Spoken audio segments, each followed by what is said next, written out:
안녕하세요, 여러분. 오늘 이 시간에는 아주 흥미로운 문헌들을 파헤쳐 볼 겁니다. 무려 수천 년 전에 쓰인 22개의 고대 성서 구절들을 통해서 말이죠.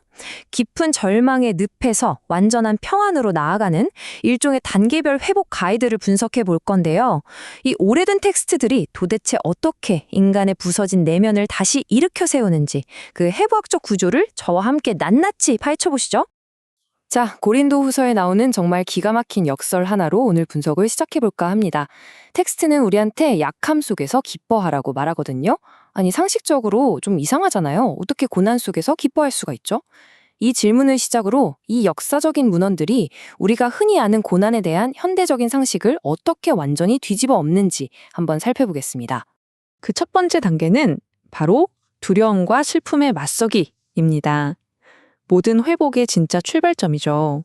시편 30편을 보면 인간 영혼의 엄청난 비포 앤 애프터를 엿볼 수 있습니다. 이 고대 텍스트들은요, 인간이 겪는 고통을 절대 무시하거나 덮어두려고 하지 않아요. 오히려 슬픔이 춤이 되고 거친 배옷이 기쁨의 옷으로 싹 바뀌는 아주 극적인 대비를 보여줍니다. 그러니까 이 문헌들의 최종 목표는 그냥 입 꽉 깨물고 고통을 참아내라는 게 아니라 깊은 슬픔에서 완전한 환희로 완전히 점프하는 거라는 걸 알 수 있죠. 그런데 시편 42편에 나오는 이 구절, 묘하게 지금 우리가 봐도 너무 공감되지 않나요?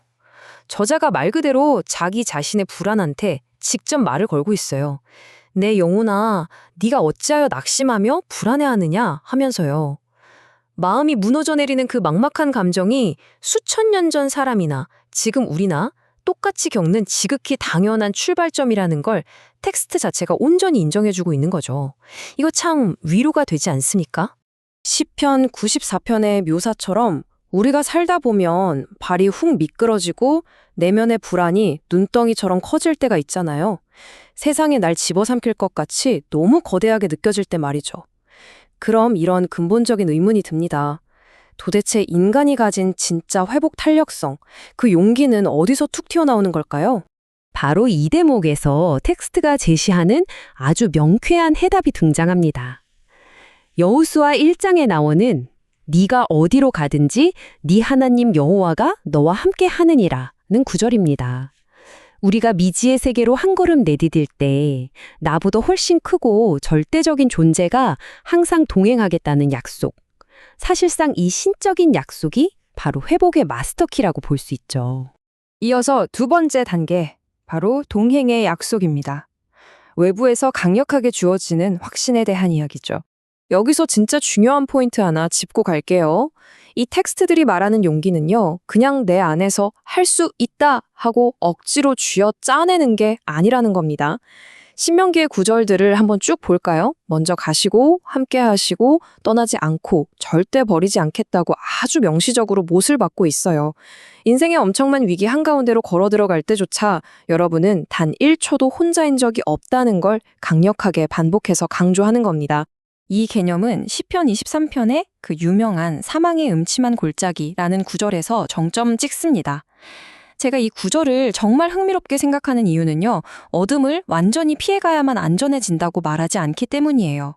어둠 속 한가운데를 당당하게 걸어가지만 안내자가 들고 있는 지팡이와 막대기라는 아주 확실한 도구를 통해서 그 공포를 이겨낸다는 걸 너무나 생생하게 보여주고 있거든요. 자, 이제 관점을 살짝 바꿔서 세 번째 섹션, 시련 속에서 힘 찾기로 넘어가 보겠습니다. 본격적인 연단의 과정이죠. 누군가 나와 함께 한다는 확신이 섰다면 이제 고난이라는 녀석의 정체를 완전히 새로운 시각으로 봐야 합니다. 욥기 23장은 이 고통의 의미를 완전히 180도 뒤집어 버려요. 고난은 하늘에서 뚝 떨어진 벌이 아니라 마치 불순물 덩어리인 금속을 뜨거운 용광로에 넣어서 순도 100%의 진짜 금으로 만들어내는 연단의 과정이라는 거죠. 시련을 다 통과하고 나면 이전과는 비교조차 할 수 없는 단단함을 갖추게 된다는 아주 기가 막힌 비유입니다. 로마서에 나오는 이 어마어마한 고난의 리스트를 한번 보세요. 환난, 박해, 기근, 심지어 칼의 위협까지. 인간이 살면서 겪을 수 있는 온갖 최악의 비극들이 싹 다 모여있죠? 그런데 참 놀랍게도 텍스트는 이토록 끔찍한 시련들조차 그 절대적이고 거대한 사랑 앞에서는 힘을 못 쓴다고 단언합니다. 그 어떤 시련도 절대 이 사랑의 연결고리를 끊어낼 수 없다는 뜻이죠. 고린도 전서는 여기서 한술 더 떠서 아주 현실적이고 실용적인 위로를 건넵니다. 우리가 겪는 현안 시험들 옆에는 마치 세트 메뉴처럼 해결책이 항상 같이 존재한다는 거예요. 인간이 감당 못해서 완전히 바스라질 때까지 내몰리는 일은 없다고 팩트체크를 해줍니다.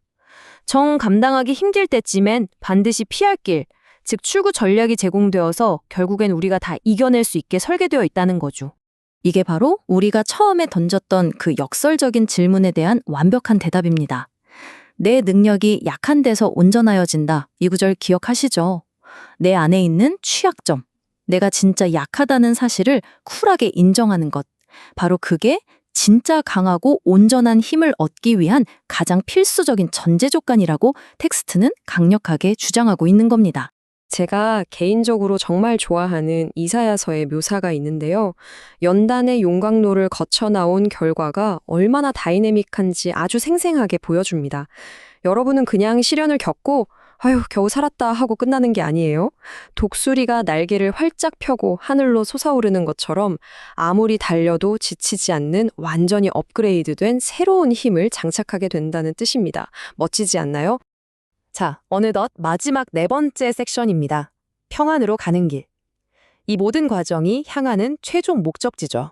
두려움에 맞서고 누군가와 동행하고 뜨거운 연단을 거치고 나면 이 고대 텍스트들은 결국 인간을 가장 완벽한 목적지인 평안으로 이끕니다. 요한복음에서는 보혜사라는 아주 독특한 개념을 소개하는데요. 이 존재는 단순히 옆에서 가르쳐주는 선생님이 아닙니다. 세상이 주는 그저 그런 일시적인 안도감과는 차원이 다른 우리 마음속 깊은 곳에 아주 단단하고 영구적인 평안을 직접 심어주는 특별한 조력자라는 사실을 명확히 하고 있습니다. 그럼 이 완벽한 평안을 어떻게 스위치 켜듯 켤 수 있을까요? 빌립보서가 알려주는 매뉴얼은 아주 직관적입니다. 1단계, 일단 아무것도 염려하지 않는다.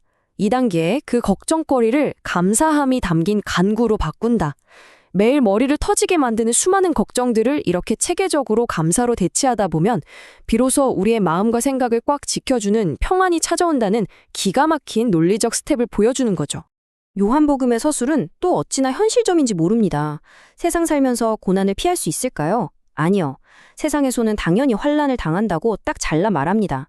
그런데 뒤이어 바로 담대하라고 덧붙이죠. 왜일까요? 우리가 겪는 자잘한 고난들 너머에 있는 거대한 영적 전쟁, 그 세상을 이기는 싸움은 이미 승리로 끝났기 때문입니다.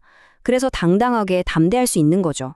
로마서 8장 28절은 오늘 우리가 나눈 이 모든 여정을 하나의 거대한 마스터피스로 완성해냅니다.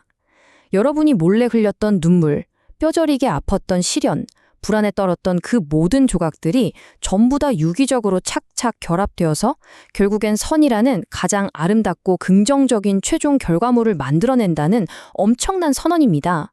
정말 가슴 뛰는 이야기 아닙니까? 오늘 분석을 마무리하면서 이사야서의 지혜를 빌려 여러분께 묵직한 질문 하나를 던지고 싶습니다.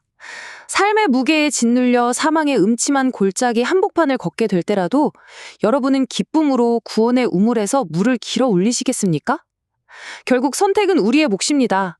오늘 함께 해부해본 이 수천 년 전의 놀라운 지혜가 여러분의 삶 속에서 흔들리지 않는 평안의 닻이 되기를 진심으로 바랍니다.